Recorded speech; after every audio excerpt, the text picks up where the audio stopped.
ఒక ఆశ ఉంది తీర్చోని. ఏంటి ఆశ? నేను నీ సన్నిధానంలో నీ నామమున ఏది అడిగినను నువ్వు ఇస్తానన్నావుగా, నేను అడుగుతున్నాను ప్రభా, పరిశుద్ధాత్మను మా మీద కుమ్మరించండి. హల్లెలూయా. ఆదరణకర్తను మా కొరకు పంపించండి. దేవునికి స్తోత్రం. గట్టిగా హల్లెలూయా. ఈ రోజు నువ్వు ఏది అడిగినా పొందుకోలేకపోతున్నావు అంటే ఆ కింద రాయబడిన మాట, మీరు నన్ను ప్రేమించిన యెడల నా ఆజ్ఞలు గైకొంటారు. హల్లెలూయా. గట్టిగా హల్లెలూయా. ఈరోజు నువ్వు భర్తను ప్రేమిస్తే భర్తకు లోబడతావు, భార్యను ప్రేమిస్తే భార్యను ప్రేమిస్తావు, సంఘాన్ని ప్రేమిస్తే సంఘానికి లోబడతావు, క్రీస్తుని ప్రేమిస్తే ఆయన ఆజ్ఞలంటూ గైకొంటావు. ఎవరో చెప్పినటువంటి కలబులు మాటలు వినవు. దేవునికి స్తోత్రం. ఈరోజు కాపురాలు పాడైపోవడానికి మూడో వ్యక్తి మధ్యలో జరబడడం, వాడేమో అమ్మాయి గురించి వాడికి ఈ రీతికి చెప్పడం, అబ్బాయి గురించి వీడికి ఈ రీతికి చెప్పడం, అన్ని విషయాలు తెలిసినా కూడా క్రీస్తులో ఎదగలేకపోవడం. దేవునికి స్తోత్రం. చెప్పండి హల్లెలూయా. యేసు ప్రభు మన మధ్యవర్తిగా ఉండాలి. యేసు ప్రభు మనతో మాట్లాడే దేవుడిగా ఉన్నాడు. ఆయనతో మాట్లాడకుండా పక్కవారితో మాట్లాడి నీ కాపురాన్ని, నీ యొక్క జీవితాన్ని సర్వనాశనం చేసుకోవడానికి ఎవరిచ్చారు నీకు హక్కు? దేవునికి స్తోత్రం. హల్లెలూయా. ఆయన నీ జీవితాన్ని కట్టడానికి వచ్చాడు. ఆయన దేవునికి స్తోత్రం. నీ బ్రతుకును హెచ్చించడానికి వచ్చాడు. నీ జీవితాన్ని సరిచేసి సరైనటువంటి దారిలో పెట్టి పరలోక రాజ్యాన్ని చేర్చడానికి ఆయన మనకి మాదిరి ఉంచిపోయిన యేసుక్రీస్తు. దేవునికి స్తోత్రం. చెప్పండి గట్టిగా హల్లెలూయా. గట్టిగా హల్లెలూయా. అదేం బిడ్డలారా, ఈరోజు నువ్వు ఎక్కడైతే వెనకబడిపోయావో, ఎక్కడైతే ఆగిపోయావో, ఏ పరిస్థితుల మధ్య చిక్కుకుపోయావో, నా వల్ల కాదని అన్ని వదిలేసి నేను వెళ్ళలేను అని ఎక్కడైతే ఆగిపోయావో అక్కడి నుంచే మళ్ళా ప్రారంభించు. దేవునికి స్తోత్రం. ప్రభుత్వంతో మాట్లాడు.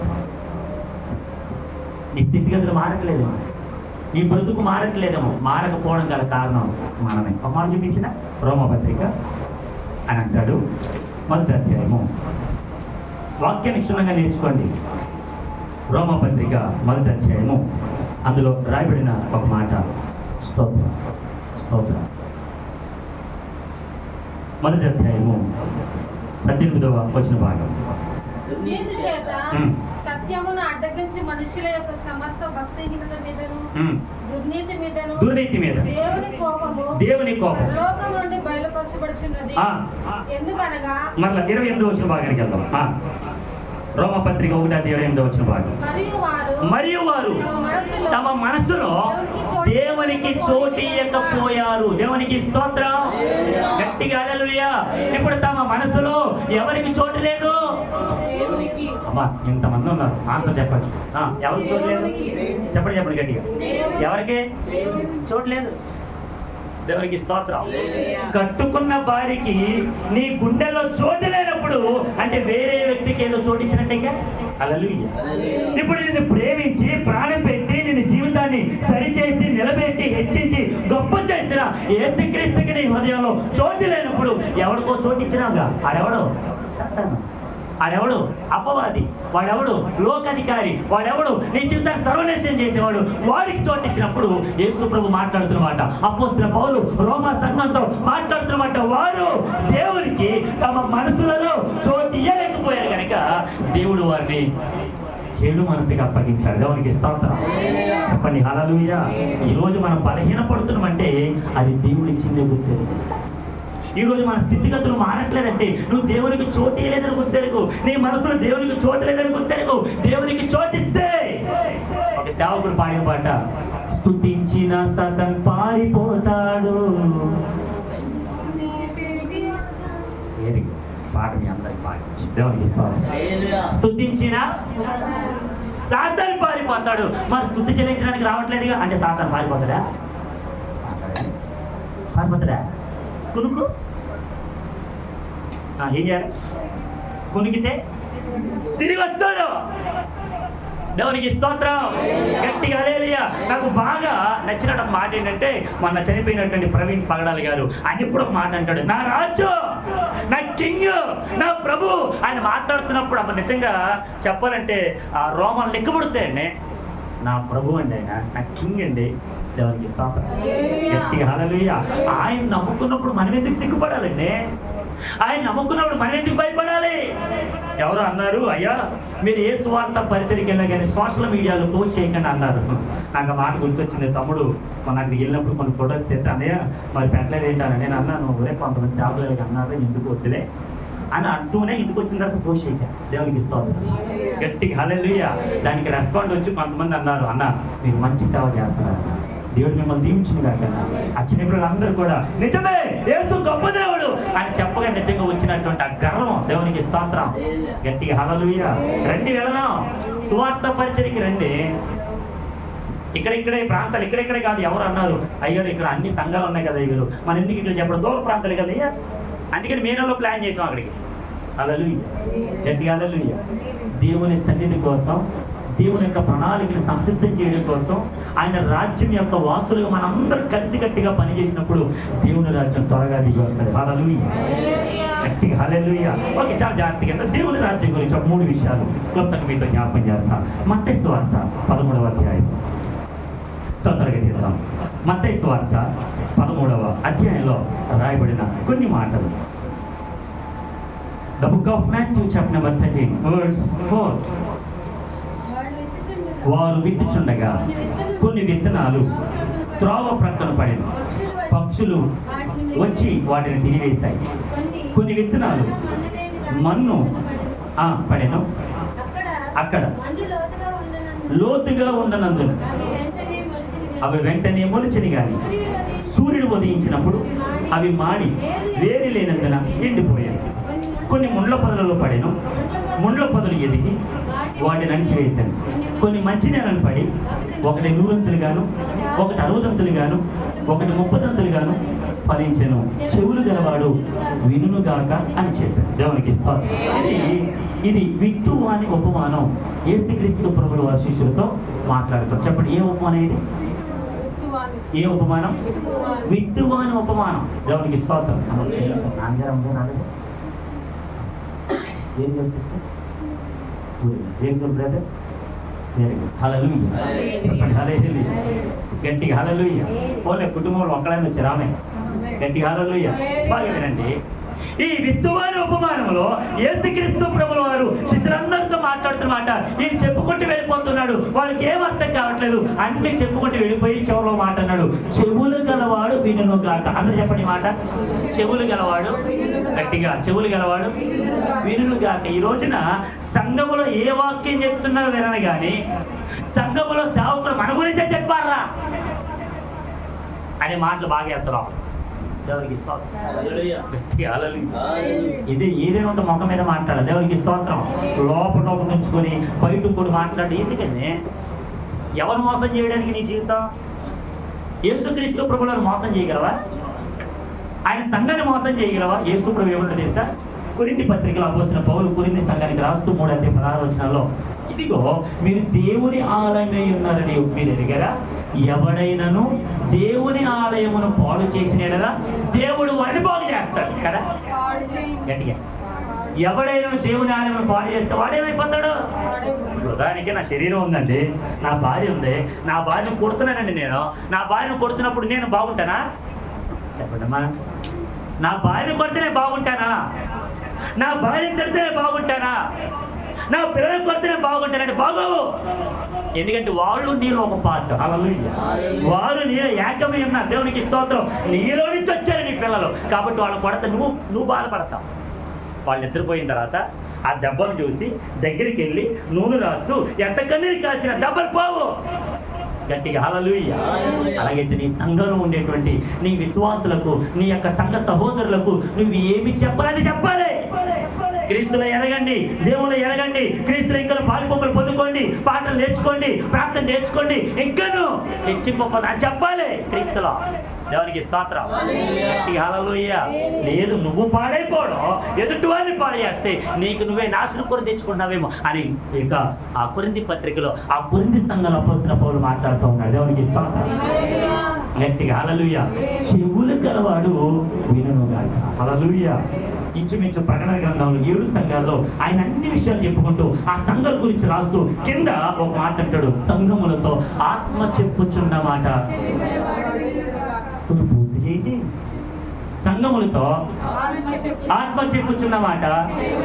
చెవి గలవాడు ఏ చెవి? దేవుడు పేరు పెట్టాడు ఈ చెవులకి. దొరద చెవులండి. చెప్పండి ఏ చెవులు? అడిగి చెప్పడమ్మా. దొరద చెవులు ఇప్పుడు దొరదొస్తామంటాయి. ఏమవుతుంది దీనికి? ఈ దురద చెవుల వాక్యంలో ఆత్మ హృదయం తెరబడినప్పుడు, ఈ హృదయంలోనికి ఈ వాక్యము చొచ్చుకుని వెళ్ళినప్పుడు లోపల ఏ బలహీనత అవుతుందో ఆ బలహీనత బయటపడేసి నీ ఆత్మను ఉజ్జీవింపజేస్తుంది, నీ ఆత్మను బలపరుస్తుంది, నీ జీవితాన్ని క్రీస్తు కొరకు ఎక్కడూ కొనసాగే రీతిగా ఎదిగింపజేస్తుంది వాక్యం. దేవునికి స్తోత్రం. గట్టిగా హల్లెలూయా. ఇదిగో యేసు ప్రభు విత్తువను ఉపమానం చెప్పుకుంటూ ఇంచుమించు ఆ విత్తనాలు ఎక్కడెక్కడ చల్లాడంటే ఆ చల్లుకుంటూ వెళుతున్నప్పుడు కొన్నేమో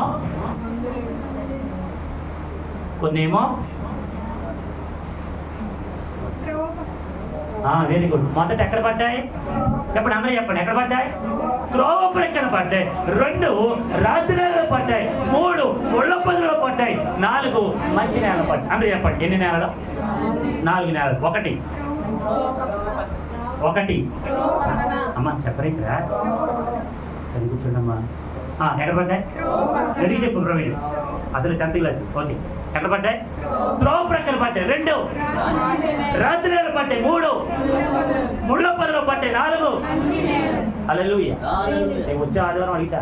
హల్లెలూయా. గట్టిగా హల్లెలూయా. ఎన్ని నెలలు అంటారండి ప్రవీణ్? ఒక నెల కదా. ఇది చెప్తారేంటి? దేవునికి స్తోత్రం. గట్టిగా విత్తనాలు చల్లుకుంటూ వెళుతున్నాడు. ఈ విత్తనాలు చల్లుకుంటూ వెళ్ళేటప్పుడు ఎక్కడెక్కడ పడ్డాయి అంటే, ఒకటేమో త్రోవ పక్కన పడిపోయినట్టు. అయ్యో ఈ త్రోవ పక్కన పడిపోయి నేను తీసేద్దాం అని అలా అలాగే ఉంచాడు. హల్లెలూయా. కొన్నేమో రాత్రి నేల మీద పడ్డాయి. అబ్బా ఈ నేలలో పడ్డాయి అని అనుకోలే, వాటిని అలా వదిలేశాడు. 3వది ముళ్ళ పొదలో పడ్డాయి. ఈ ముళ్ళు ఏంటి బాబు వదిలేద్దాను. 4వది మంచి నేలలో పడ్డాయి. హల్లెలూయా. ఈ మాటలను చెప్పుకుంటూ వెళ్ళిపోతూ ఉంటే యేసు ప్రభు దగ్గరికి శిష్యులందరూ వచ్చి మాట్లాడుతున్నమాట. 18వ వచన భాగం. విత్తువాని గూర్చిన ఉపమాన భావము వినుడి. ఎవడైనను రాజ్యమును గూర్చిన వాక్యము విని. బాగా వినండి. ఏంటంట? ఎవడైనను రాజ్యమును. ఏ రాజ్యం? చెప్పడమా? పరలోక రాజ్యం. దేవునికి స్తోత్రం. ఈ పరలోక రాజ్యము గురించేటువంటి సంగతులు వినియు దాన్ని గ్రహింపకయు ఎవరైతే ఉంటారో వాళ్ళు ఎలా ఉంటారంట? దుష్టుడు వచ్చి వారి హృదయంలో విత్తబడిన దానిని ఎత్తుకుని పోవాలి. హల్లెలూయా. చెప్పండి గట్టిగా హల్లెలూయా. వాళ్ళు ఎవరంటే త్రోవ పక్కన పడినటువంటి విత్తనం. హల్లెలూయా. వీళ్ళు ఎలా ఉంటారంట? వాక్యాన్ని వింటారు. ఈ వాక్యాన్ని విని దాన్ని ఏం చేయాలంట? ఏం చేయాలంటే దాన్ని గట్టిగా చెప్పడమా? గ్రహించరు. భర్త ఎంత కష్టపడి భార్య గ్రహించదు. నన్ను క్షమించారు.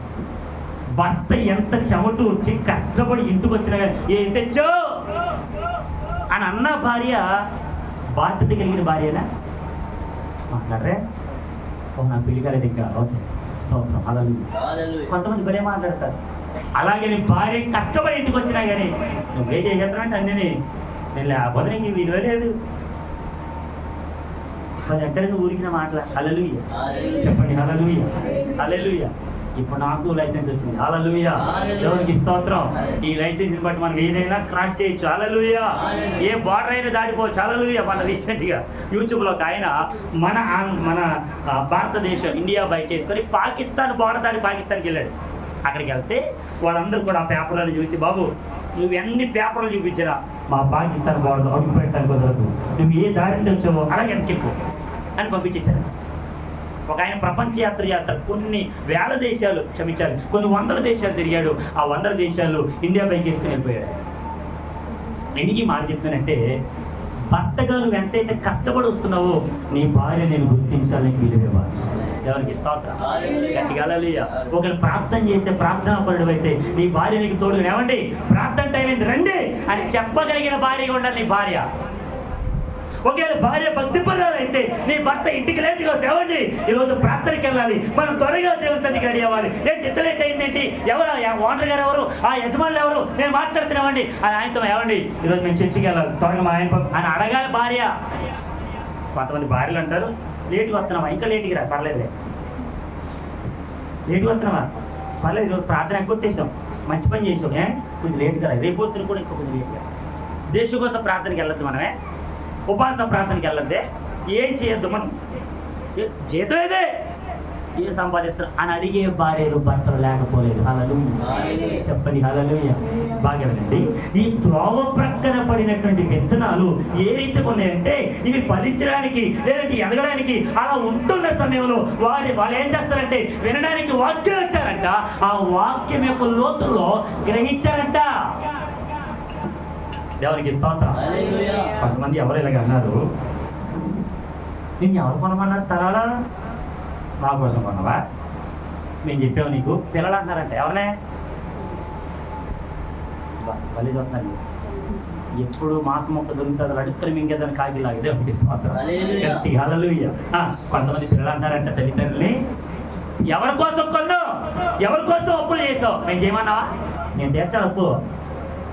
మా చిన్నతనం నుంచి నేను పెంచి పోషించి నీకు బట్టలు చదువు నీకు కావలసిన ప్రతి అవసరతలు నీ తల్లిదండ్రులు తీరిస్తే వారు సంపాదించిన ఆస్తికి హక్కుదారులు అయిపోవడానికి ఇష్టపడతావు, కానీ వారు చేసిన అప్పులు తీర్చవా?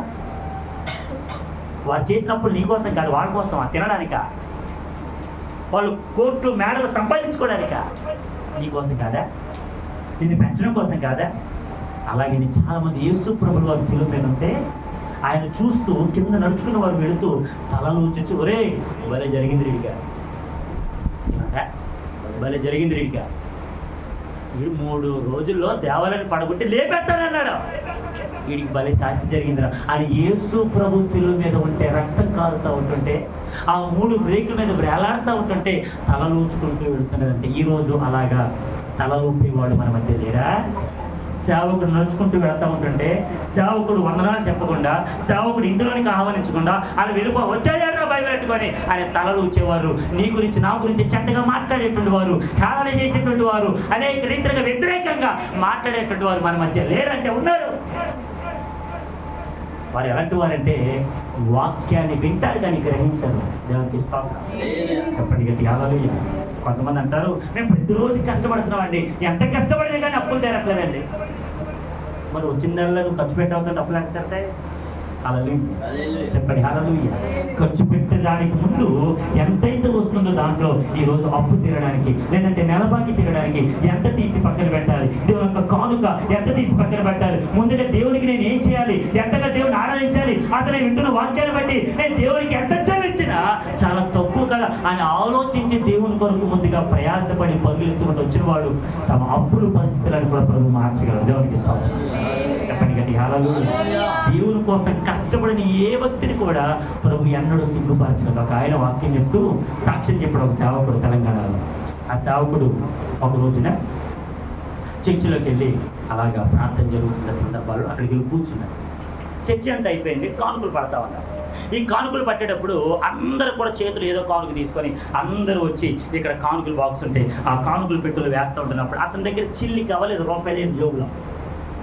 అతను ఏం చేశాడంటే అందరూ పెడుతున్నాయి కదా, నేను వెళ్ళకపోతే సిగ్గు చేయడు కదని చెప్పి ఆ జోబులో ఏమీ లేకపోయినా చేపెట్టి ఇలా తీస్తున్నట్టుగా తీసి అలాగా నడుచుకుంటూ వచ్చి అందరూ వేసినట్టుగా ఆ కానుకల పెట్టెలు అలాగన్నాడు. అలా వేయడానికి ముందు నడుచుకుంటూ వస్తున్నప్పుడు ప్రార్థన చేస్తాను, ప్రభువా నా దగ్గర ఏముందో ఏమి లేదు నీకు తెలుసు కదా, ఈరోజు అందరి ముందు ఇలా వెళ్తూ ఉన్నాను, అందరూ ఏదో అనుకుంటారని నా దగ్గర లేకపోయిన గుప్పిడలు పట్టుకున్నాను, ప్రభువా నన్ను క్షమించు, నాకు అవసరతను తీర్చగలని దేవుడు నువ్వే కదా ప్రభు అని చెప్పి ఆ రోజు అలాగే ఏమీ లేకపోయినా అలాగే ఆ చెయ్యలాగా ఆ గుంపులు ఆ కానుకలు పెట్టాలి విప్పేరు. ఆ రోజు మొదలు ఆయన ఈరోజు సేవకులు అయ్యారు. ఎప్పుడు కూడా తన జోబు ఖాళీగా హల్లెలూయా చెప్పండి హల్లెలూయా. ఎందుకు మాట చెప్తానంటే నువ్వు మనసు పూర్తిగా ఇచ్చేదాన్ని బట్టే ప్రభు నీ జీవితంలో కార్యం చేస్తాడు. అది నీ మనసు అయినా నీ జీవితం అయినా. దేవుని కొరకు ఏదో చేస్తున్నాను కదా, నేనే చేస్తున్నాను, నేను లేకపోతే ఎవరు లేరు, నేనే ఇస్తున్నాను కానుక, నేనే దశంభాగాలు, నేనే నో నువ్వు కాదు, నీలో ఉన్న క్రీస్తు నిన్ను ముందుకు నడిపిస్తున్నాడు. హల్లెలూయా. నీలో ఉన్న క్రీస్తు నీ ద్వారా గొప్ప కార్యం జరిగిస్తున్నాడు. నీలో ఉన్న క్రీస్తు నిన్ను హెచ్చిస్తున్నాడు, నువ్వు ఒప్పొంగిపోవడం కాదు. హల్లెలూయా. భక్తుడైనటువంటి దావీదు అంటాడు, ఒక దివ్యమైన సంగీతంతో నా హృదయం ఉప్పొంగుచుంది. హల్లెలూయా గట్టి హల్లెలూయా. అలాగైతే త్రోవ ప్రక్కన పడినటువంటి వారిగా ఉంటే వాక్యాన్ని గ్రహించలేము. దుష్టుడు వస్తాడు, దుష్టుడు నీ దగ్గరికి వచ్చి వాక్యాన్ని ఎత్తుకుపోతాడు. వాక్యాన్ని దొంగిలిస్తాడు. దేవునికి స్తోత్రం. గట్టిగా హల్లెలూయా. ఈ రోజున చాలా మంది ఉండేటువంటి విధానం అదే. మేము బాగానే ఎదుగుతున్నాం కదా, బాగానే వాక్యాన్ని వింటున్నాం కదా, బాగానే చర్చకు వస్తున్నాం కదా, నేను దేవుడితో ఎదుగుతూ ఉన్నాను కదా, నేను నా కుటుంబం, నేను నా పిల్లలు, మేమంతా బాగానే ఉంటున్నాం కదా అని అనుకుంటూ ఎదుగుతున్న వారు అక్కడే పడిపోతున్నారు అనేటువంటి విషయాన్ని గ్రహించలేని వారిగా ఉన్నారు చాలా మంది. దేవునికి స్తోత్రం. ఒక మాట చదవండి, 2 కొరింథీయులకు రాసిన పత్రిక 4వ అధ్యాయం 4వ వచనం. The book of 2 Corinthians chapter number 4 verse 4. దేవుని స్వరూపి అయిన క్రీస్తు మహిమను కనుపరచు సువార్త ప్రకాశము వారికి ప్రకాశింపకుండా నిమిత్తము ఈ యుగ సంబంధమైన దేవత అవిశ్వాసులైన వారి మనోనేత్రములకు. చెప్పండి ఎవరంటే విశ్వాసులేలో? అవిశ్వాసులు. పేరుకు మాత్రమే కనబడతారు, పేరుకు మాత్రమే చర్చకు వస్తారు, పేరుకు మాత్రమే వదలా చెప్తారు, పేరుకు మాత్రమే ఎదుటి వారితో ఏదో పెద్ద ప్రేమ వల పోసినట్టుగా మాట్లాడతారు. అటువంటి వారికి ఈ యుగ సంబంధమైన దేవత వారి మనోనేత్రములకు గుడ్డితనం కలగజేసినంత కాలం వీళ్ళు అలాగే బ్రతుకుతారు. దేవునికి స్తోత్రం. ఈ గుడ్డితనం తొలగిపోవాలంటే త్రోవ ప్రక్కన పడినటువంటి ఆ గింజల వల్ల, విత్తనాల వల్ల ఉండకూడదు. వాక్యాన్ని వినడమే కాదు, దాన్ని గ్రహించే వారిగా ఉండాలి. దేవునికి స్తోత్రం. గట్టిగా హల్లెలూయా. ఒక వ్యక్తికి దెబ్బ తగిలిందండి. ఈ దెబ్బ తగిలినప్పుడు ఆ దెబ్బ తగిలిన చోట మాత్రమే ఆయింట్మెంట్ పోతే కాదు కదా, ఆ లోపల వేసుకోవాలన్నటువంటి టాబ్లెట్స్, దానికి కావాల్సినటువంటి అరుగు, ఏదైతే మాత్రలు వేసుకుంటావో అలాగనే ఆ గాయం దగ్గర వదిలేది కాదు. ఆ గాయం చుట్టూ కూడా చాలా జాగ్రత్తగా క్లీన్ చేసి, ఆ రసి కారుతున్నప్పుడు, ఆ రీతిగా పడుతున్నప్పుడు దాన్ని చాలా జాగ్రత్తగా క్లీన్ చేసి ఏ రీతిగా ఉండాలో దానికి కావాల్సిన బట్ట చుట్టగలిగితే ఆ గాయం అంతది వేసుకున్న టాబ్లెట్ నీకు నయం అవుతుంది. దేవునికి స్తోత్రం. చెప్పండి గట్టిగా హల్లెలూయా. అలాగైతే నువ్వు వాక్యాన్ని వినడమే కాదు, నీ జీవితాన్ని సరిచేసేటువంటి వాక్యం పట్ల శ్రద్ధ కలిగి, ప్రభా ఈరోజు నువ్వు నాతో మాట్లాడవు, నన్ను దర్శించు ప్రభా, త్రోవ ప్రక్కన పడిన విత్తనాల వల్ల మేము ఉండకూడదు, విన్న వాక్యాన్ని గ్రహించే కృప నాకు అనుగ్రహించు ప్రభా అని దేవుని రాజ్య సంబంధమైన విషయాల గురించి ఆతృత కలిగిన వారికి ఉండాలి. హల్లెలూయా. చెప్పండి హల్లెలూయా. ఇప్పుడు మొన్న నా మొబైల్ పగిలిపోయింది. మనమేమో ఆగ్రహం విన్నప్పుడు ఆ రూమ్లో ఉండేటువంటి చీకటిగా ఉంది, లైట్ వేయలేదు. దాని మీద ఉండేటువంటి బట్ట లేదంటే ఆ ప్యాంటుగా తీసుకుంటున్న సందర్భాలు ఫోన్ దాని మీద పెట్టారని మా పాస్టర్ గారు, నాకు తెలియదు. అది కింద పడి మొత్తం ముక్కలు అయిపోయింది, డిస్ప్లే అంతా పగిలిపోయింది. దేవునికి స్తోత్రం. నేను అంటాను, ఇప్పుడు డిస్ప్లే పగిలిపోయిన తర్వాత దీనికి ఆ రూపం కానీ మొత్తం అంతా కోల్పోయిన తర్వాత మరలా దీన్ని డిస్ప్లే చేసినప్పుడు ఎంత అందంగా అయితే ఉందో, పగిలిపోయిన నీ హృదయాన్ని కూడా సరి చేయగల వాక్యం నీ దగ్గరికి వచ్చినప్పుడు గ్రహించగలిగితే నీ జీవితం అందంగా ఉంటుంది. ఆమె ఎందుకులే పగిలిపోయింది కదా అలాగే వాడదాం అని అనుకున్నాను. నేను అలా అనుకుంటేనే ఉన్నాను. ఒరిజినల్ మొత్తం పోయింది, ఇది డూప్లికేట్ డిస్ప్లే.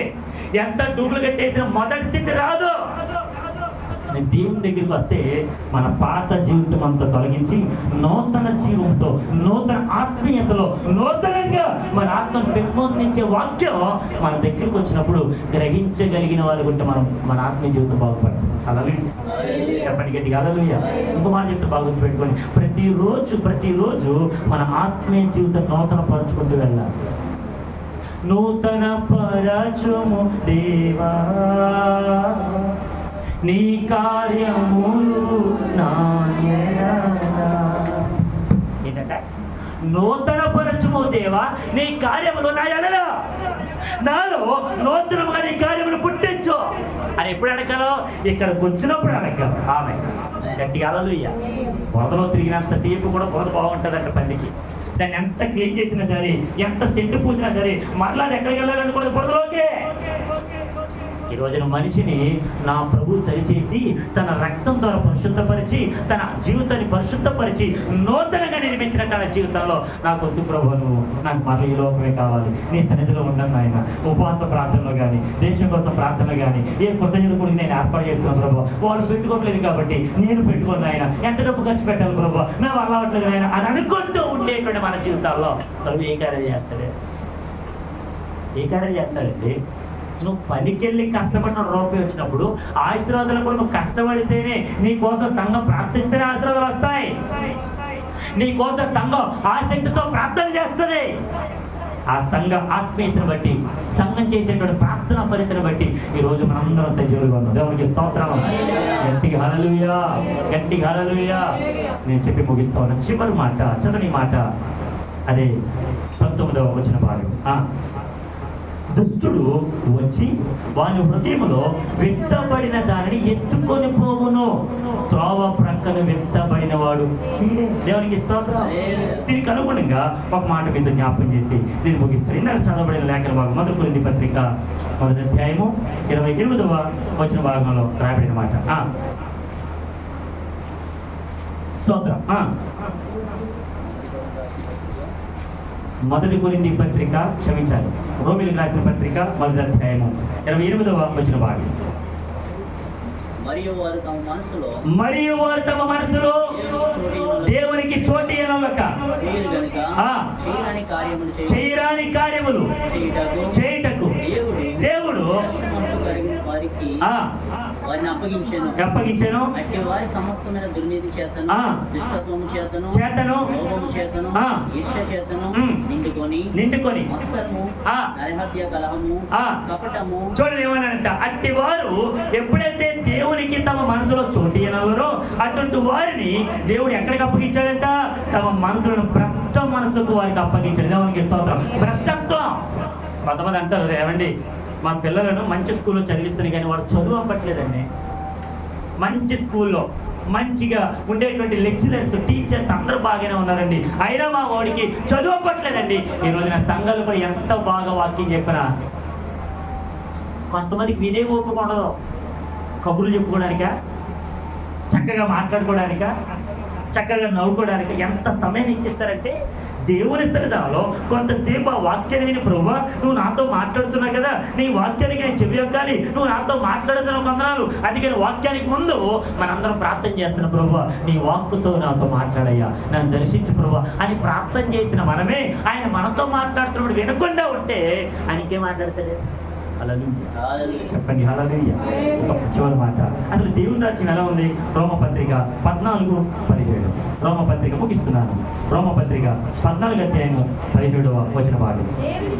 దేవుని రాజ్యము భోజనమును పానమును కాదు కానీ నీతియు సమాధానమును పరిశుద్ధాత్మ యందలి ఆనందమునై ఉన్నది. దేవునికి స్తోత్రం. ఆ రాజ్యం గురించి బోధిస్తాడు యేసు ప్రభు. అసలు దేవుని రాజ్యం ఏంటంటే నీతిగా బ్రతకండి బాబు, సమాధానంగా ఉండండి, పరిశుద్ధాత్మ యందలి ఆనందం కలిగి ఉండండి. దేవునికి స్తోత్రం. హల్లెలూయా. చెప్పండి. త్రోవ ప్రక్కన పడినటువంటి విత్తనంలో ఆ వాక్యము ఎప్పుడైతే వింటారు కానీ వినేటువంటి వారు గ్రహించకపోతే పరిశుద్ధాత్మ యందలి ఆనందంలో వారు బ్రతకలేరు. హల్లెలూయా. నీతిగా బ్రతకలేరు. హల్లెలూయా. సమాధానంగా ఉండలేరు. హల్లెలూయా. ఈరోజున చాలా కుటుంబాల్లో సమాధానం లేకపోవడం గల కారణం, నీతి లేకపోవడం గల కారణం, ఆనందం పరిశుద్ధాత్మ యందలి ఆనందం లేకపోవడం గల కారణం, నీ కుటుంబ పరిస్థితుల్లో అప్పుల్లో అనేకమైనటువంటి ఇబ్బందులు ఉండడానికి, శ్రమలు అవ్వడానికి గల కారణం ఏంటంటే దేవుని రాజ్యం గురించి ఎదురు చూడకపోవడం, ఆయన వాక్యాన్ని విని కూడా గ్రహించకపోవడం. దేవునికి స్తోత్రం. హల్లెలూయా. ఇదిగో అదే రాజ్య సంబంధమైన విషయాలు యేసు ప్రభు శిష్యులకు ఆ 40 రోజులు కనబడి వాళ్ళందరికీ ఈ రాజ్యం గురించిన విషయాలు తెలియజేశాడు. మరికొన్ని విత్తనాల ఉపమానం గురించి మరికొన్ని మాటలు వచ్చేవారు మనం నేర్చుకుందాం. అట్టి కృప, అట్టి ఆశీర్వాదాలు ప్రభు మనందరికీ దయచేయను గాక. గట్టిగా హల్లెలూయా. ప్రభు ప్రక్కన పడినటువంటి విత్తనాలలో ఉన్నావా? నీ జీవితం దేవుని వాక్యాన్ని వినేవారిగా ఉందేమో కానీ ఆ వాక్యం లోపల ఉండేటువంటి ఆ లోతుల్లోనికి వెళ్ళవలసిన వారమై ఉండగా వెళ్ళలేక ఎందుకు ఈ మాట వినడం అని చెప్పి పెడచోని పెట్టి ఇష్టానుసారమైనటువంటి జీవితాన్ని జీవించి దేవునికి దూరమైపోయిన వారుగా ఉన్నావా? అట్టి రీతిలో బ్రతుకుతున్నావా? దేవుని బిడ్డలారా గమనించొచ్చాను. ఈరోజు నీ జీవితంలో కలతలు, కన్నీళ్ళు, ఇరుకులు, ఇబ్బందులు, అన్ని అవమానాలు నువ్వు ఎదుర్కొంటున్నావే, అవన్నీ తొలగిపోవాలంటే క్రీస్తు దిగి నువ్వు ఎప్పుడు మనసిచ్చావు? క్రీస్తు ఎదుట నీ మనసులో ఎప్పుడు ఆయనకు చోటు ఇవ్వగలిగావు? ఒకసారి ఆలోచించు. నీ జీవితంలో ఆయన కొరకు బ్రతకడానికి నువ్వు తీసుకున్న నిర్ణయం మర్చిపోయావా? నేను దేవుని సన్నిధిలో ఉంటానండి, నేను దేవుళ్ళు నేను నా కుటుంబం బ్రతకాలండి, దేవుని సన్నిధానంలో ఎవరు వచ్చినా రాకపోయినా నేను నా కుటుంబం క్రీస్తులో ఎదగాలండి అని తీసుకున్న నిర్ణయం మర్చిపోయావా? పరిస్థితులు నిన్ను మార్చేశాయా? లేదా నువ్వే మారిపోయావా? నీ పరిస్థితులు నిన్ను ఆటంకపరుస్తున్నాయా? లేదంటే ఆటంకముగా నువ్వే మారిపోయావా? ఎలా ఉన్నావు? ప్రతిరోజు పని చేసుకోవడానికి వెళుతున్నావే, కష్టపడుతున్నావే, అనేక రీతిలుగా నీకు బలం ఇచ్చి నిన్ను ఆరోగ్యవంతులుగా చేసి నేనెంతగానో ముందుకు నడిపించగలిగే సమర్థమైన యేసు ప్రభు నీ తోడున్నప్పుడు దేవుని సన్నిధిని ఎందుకు మానేస్తున్నావు? దేవునికి ఎందుకు దూరంగా బ్రతుకుతున్నావు? ఆయన చూడట్లేదు అనుకుంటున్నావా? ఆయన గమనించట్లేదు అనుకుంటున్నావా?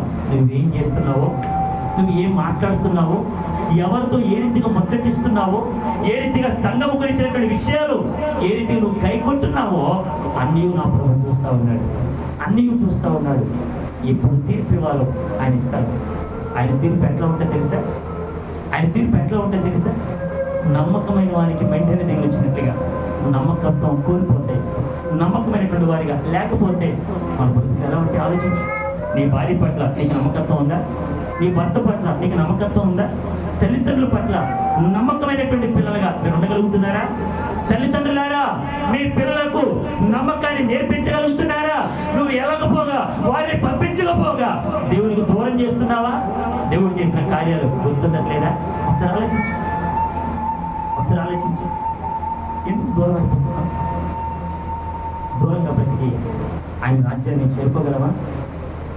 ఆ రాజ్యం కోసమే కదా ఇంత ప్రయాసం, ఇంత బ్రతికి ఇంటెనకలు చచ్చినట్టు వారిగా ఉండకుండా బ్రతికినా నీ కొరకే, చచ్చినా నీ కొరకే ఆయన తీర్మానంతో ముందుకు వచ్చి నువ్వు ఎందుకు వెనకెళ్ళిపోతున్నావు? ఎందుకు వెనకెళ్ళిపోతున్నావు? ఆత్మీయతలో సన్నిగిలిపోయిన వారి ఎందుకు వెళ్ళి ఎందుకు మీరు ఇది రాలేకపోతున్నారు అని అడగాల్సి నువ్వే మానేస్తూ ఉంటుంటే ఇంకెవరు ఎదిగింపజేస్తారు? నీ జీవితాన్ని ఎవరు మారుస్తారు? అసలు ఆలోచించు. త్రోవ ప్రక్కన పడిన విత్తనాలు దుష్టుడు వచ్చి ఎత్తుకెళ్ళిపోయినట్టుగా మన హృదయంలో నాటబడిన వాక్యం ఎత్తుకెళ్ళిపోతున్నాడు.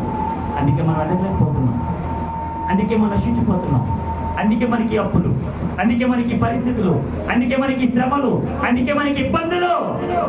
ఎప్పుడైనా గ్రహించుకొని మేలుకొని ప్రభువా నీ రాజ్యము భోజనము పానం కాదని, నీతియు సమాధానము పరిశుద్ధాత్మ యందు ఆనందమై ఉన్నదని ఈ వాక్కు ధర నాతో మాట్లాడవయ్యా.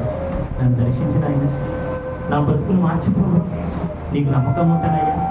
నువ్వు ఎక్కడైతే పని చేస్తున్నావో ఆ యజమానికి నమ్మకం ఉన్నావు, కానీ నిన్ను పెంచి పోషించి పెద్దవారిని చేసి నీ కుటుంబ జీవితాల్లో నెమ్మదినిచ్చేటువంటి యేసు ప్రభువుకి నమ్మకంగా ఎప్పుడున్నావు?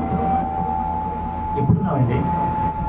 ఎన్నిసార్లు పిలిచిన ఆ నమ్మకత్వం కోల్పోతున్నావే. మళ్ళా ప్రభు అవకాశం ఇస్తున్నాడు. ఎందుకు అవకాశాన్ని పోగొట్టుకుంటున్నావు? ఎందుకు అవకాశాన్ని పోగొట్టుకుంటున్నావు? ప్రార్థన చేద్దామా? ప్రార్థన చేద్దాం. ప్రార్థన చేద్దాం.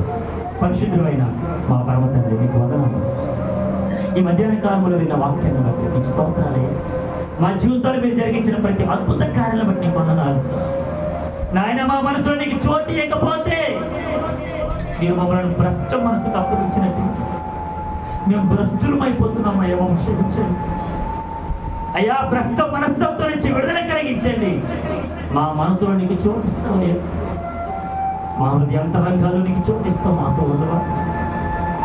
ఈరోజు నీ వాక్కు ద్వారా మాతో మాట్లాడే మా అందరిని దర్శించు.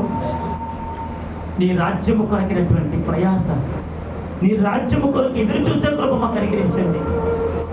ఎప్పుడు చూసినా తిన్నామా, సంపాదించుకున్నామా, త్రాగేమా, నేను నా కుటుంబం బాగున్నామా అనేవారిగా బ్రతుకుతున్నామేమో కానీ మా సొంత కార్యాలు చూసుకుంటున్నా కానీ సంఘ కార్యాలు, క్రీస్తు కార్యాలు చూడలేకపోతున్నాం. మా నేత్రాలు మూసుకుపోయాయేమో, గుడ్డితనంగా ఉండిపోయామేమో. క్షమించండి, క్షమించండి నాయన. ఈ యొక్క నెలలో జరగబోతున్నటువంటి ఉపవాస ఉద్యోగ ప్రార్థనా పండుగలు 30-31 తారీఖులలో ఘనంగా జరిగించండి. సంఘులందరినీ నడిపించండి. నీ సన్నిధిని రికంపచేయండి నాయన. ఇది నువ్వు ఇచ్చిన జీవితం, నువ్వు ఇచ్చిన బ్రతుకు, ఇవన్నీ నువ్వు ఇచ్చింది నాయన. మాకు కాదు యెహోవా, మాకు కాదు. నీ నామముకే సమస్త ఘనత మహిమ ప్రభావం చెల్లిస్తున్నాం. బ్రతికిన నువ్వు చనిపోయినా నీ కొరకే బ్రతకడానికి తీర్మానం తీసుకుని వచ్చిన మమ్మల్ని ఆయన మాకు మరొక అవకాశం ఇచ్చి నీ సన్నిధిలో ఉంచినందుకు ఇంకా నీ సేవలు ఎదిగింపచేసి నడిపించి మరి రాలేనటువంటి వారికి మరొక తరుణం అనుగ్రహించండి. భర్తల మనసు మార్చండి, భార్య మనసు మార్చండి, పిల్లల మనసు మార్చండి. ముఖ్యంగా యవనస్తులందరినీ మీ చేతులుగా అప్పగిస్తాను. సరిచేసి నడిపించండి. యేసుక్రీస్తు నామములో అడిగి పొందుకొని ఉన్నాము మా పరమ తండ్రి. ఆమె ఆమె అందులో ఇచ్చినప్పుడు అందులో ఇచ్చినప్పుడు ఇంకా ఎవరైనా ప్రార్థనాత్మకులు ఏర్పాటు చేసుకున్నప్పుడు ఎవరు ఉంటే కనుక తెలియజేయండి. ఈ నెలలో ఏ కుటుంబంలో కూడా ప్రార్థన హృదయ కొడుకులు జరిగింది. ఒకళ్ళు మానేస్తున్నారని మరొకరు మానేస్తున్నారు. ఒకళ్ళు వస్తున్నారని దేవుని సన్నిధికి రావడం మానేస్తున్నారు తప్ప ఒకళ్ళు ప్రార్థన పెట్టించుకోవడం మానేస్తే మరికొంతమంది మానేస్తున్నారు. ఏదేమి వీళ్ళని గమనించండి. పురులు చూస్తే నక్క వాతలు పెట్టుకున్నట్టు మన జీవితాలు అలా ఉంటే కనుక మార్పు చెందుతాం. క్రీస్తుని ఎలా ఎదగాలో నేర్చుకుంటాం. ప్రార్థన కూడికలు జరిగినప్పుడు మన జీవితాలు మన కుటుంబాలు ఎలా ఉన్నాయి, ప్రార్థన మానేసినప్పుడు మన జీవితాలు ఎలా ఉన్నాయి ఒకసారి మనం పరిచయం చేసుకుందాం. ఒకసారి ఆలోచిస్తాం. ఒక పాట పాడదాం, కాళ్ళు సమర్పించుకుందాం. స్తోత్రం స్తోత్రం. నన్ను చూచువాడా నిత్యం కాచువాడా పరిశోధించి తెలుసుకున్నావు, చుట్టూ నన్ను ఆవరించావు. కూర్చుండుట నిలేచియుండుట బాగుగా ఎరిగి ఉన్నావు. నన్ను చూచువాడా నిత్యం కాచువాడా నన్ను చూచువాడా నిత్యం కాచువాడా పరిశోధించి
తెలుసుకున్నావు, మనకు బలారాధన ఉంటుంది, ప్రవీణ్ ఉంటుంది.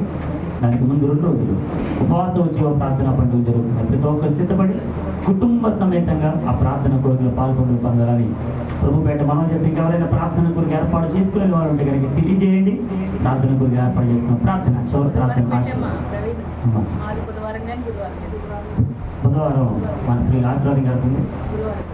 గురువారం నాడు మన ప్రియులు తెలియ అన్నమాటి గారి ప్రార్థన జరుగుతుంది. ఇక్కడే ప్రతి ఒక్కరు సిద్ధపడడానికి ఎవరైనా ఉంటే కనుక తెలియజేయండి. దేవునికి స్తోత్రం. కొంతమంది నెల ఆఖరిలో చెప్తున్నారు, అప్పుడు మేము బిజీగా ఉంటాం. ఇంకోటి ఏంటంటే 31వ తారీఖు నాకు విజయవాడ మీటింగ్ ఉంది, నేను అటు వెళ్తున్నాను. కాబట్టి ప్రతి ఒక్క దాని గురించి ప్రార్థన చేయండి. ఇంకా కొంతమంది చెప్పడానికి ఎదురు చూస్తున్నారు కానీ ఆలోచిస్తూ ఉన్నారు. మీరు ఆలోచన అలాగే ఉండండి. ప్రభు మీ ఆలోచన యావత్తు సఫలీకృతం చేయను కాక ఆయన కూడా రావట్లేదు. హల్లెలూయా. ఆలోచించండి. ఇప్పుడు వద్దులే తల పెట్టుకున్నాను ఎందుకులే ఆయన ఆలోచించండి. దేవునికి స్తోత్రం. ప్రార్థన లేని సంఘం స్తోత్రం. ప్రార్థన లేని సంఘం, సాక్షి లేని సంఘం మనకు తెలియదు కదా. ప్రార్థన చేస్తాం. అందరూ మోకరించండి. ప్రార్థన. పరిశుద్ధుడైన మా పరమ తండ్రి నీకు వందనాలు. ఈ యొక్క మధ్యాహ్న కాలంలో నీ ఇప్పుడు దాని కొడుకులు మమ్మల్ని అందరినీ ప్రవేశపెట్టి జరిగినటువంటి ఈ ఆరాధన బట్టి నీకు వందనాలు. ఇంతవరకు నీ వాక్కు ధర్మ అందరితో మాట్లాడారు. అందరి బట్టి స్తోత్ర. ఎన్నో వాక్యము మా హృదయలో మా మనసులలో ఫలాభివృద్ధి జరిగించమని ప్రార్థన చేస్తాం. త్రోవ ప్రక్కన పడిన విత్తనము నాయన ఆ విన్న వాక్యము గ్రహింపలేనటువంటి వారు త్రోవ ప్రక్కన పడిన విత్తనాల వలె ఉంటారని, దుష్టుడు వచ్చి వారి హృదయంలో నాటబడిన విత్తనమును ఎత్తుకొని పోవును అని సెలవిచ్చిన మాటకి నీకు స్తోత్ర. నాటబడిన విత్తనము ఎత్తుకొని పోకుంటున్నట్లు దుష్టుడి నుంచి విడుదల కలిగించినందుకు వందన. నీ నామమునికి సమస్త ఘనత మహిమ ప్రభావం చెల్లిస్తూ ఉన్నాం. విడుదలిచ్చిన కానుకల బట్టి కొందనాలు. నూరంతల దేవుని వారందరూ పెట్టుకోమనిచ్చాను. బుధవారం నాడు గురువారం జరుగుతున్న కృతజ్ఞత కూడుకులు బట్టి నీకు స్తోత్రాలు చెల్లిస్తున్నాను. ఆయన యొక్క నెలాఖరులో శుక్రవారం, శనివారం, ఆదివారం జరుగుతున్న ఉపవాసోత్సవ ప్రార్థనా పండుగలు ఘనంగా జరిగించండి. నీ నామమునికి ఘనత మహిమ ప్రభావం చెల్లిస్తా ఉన్నాను. నీకే స్తోత్రాలు చెల్లిస్తూ బలహీనులను వారందరినీ బలపరచండి. సంపూర్ణ ఆరోగ్యమే నింపండి తండ్రి. సహోదరి రశ్మి గారు నాయన వారికి ఇచ్చిన తల్లి గారిని బట్టి ప్రార్థన చేస్తాను. సంపూర్ణ ఆరోగ్యం నింపినందుకు కొందనాలు. చక్కటి ఆరోగ్యం ఇచ్చినందుకు కొందనాలు. అట్టి బలహీనతలు ఎవరైతే బాధపడుతున్నారో వారందరినీ స్వస్థపరిచినందుకు కొందనాలు. నీకే స్తోత్రాలు చెల్లిస్తూ యేసు క్రీస్తు నామములో అడిగి పొందుకుని ఉన్నాము మా పరమ తండ్రి. ఆమేన్. దీవెన మన పరమ దేవుని యొక్క ప్రేమయు, ఆయన కుమారుడు యేసుక్రీస్తు యొక్క కృపయు, పరిశుద్ధాత్మ అన్యోన్య సహవాసము, సమాధానం ఇంతవరకు ఆయన మాటలు అందరికీ సకల పరిశుద్ధులకు బలహీన ఉన్నవారందరినీ ప్రభు బలపరచు వచ్చి లేవనెత్తి తన సేవా పరిచయం అంతట్లో ప్రభు మనందరూ నమ్మకం నడిపించి వాడుకొనును గాక. ఆమేన్ ఆమేన్ ఆమేన్ ఆమేన్. ప్రభు స్తోత్రం. అందరూ కొందరా జడి మిమ్మల్ని అందరినీ దీవించును గాక. అందరూ కొందరా. థాంక్యూ.